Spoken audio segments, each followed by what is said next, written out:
hand-eye coordination, reflexes, finding a good line, all at over 80 miles per hour.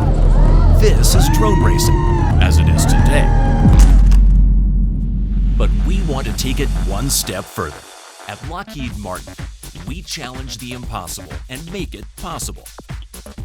We're issuing the first ever Autonomous Systems Innovation Challenge and Prize called AlphaPilot. Build your team of programmers, engineers, and pilots to develop a fully autonomous drone to compete against top human pilots on unique courses to win over $2 million in prizes.